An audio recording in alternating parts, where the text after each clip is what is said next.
welcome to my channel, or welcome back to my channel. This is Jessie, and in this video I am going to show you on how to use the screen recorder on your iPad Pro.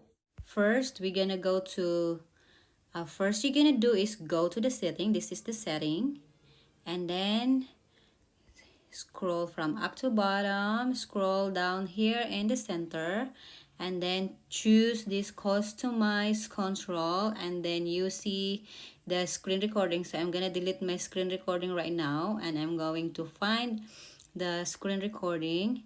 So you have to add the screen recording, and there you go, there's the screen recording is here. So you are gonna be able to use your screen recording now. So now I'm going to show you.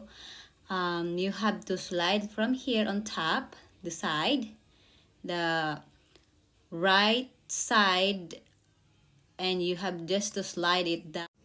So you see this red button here, it's blinking. This is the one that you're going to push when you do the recording.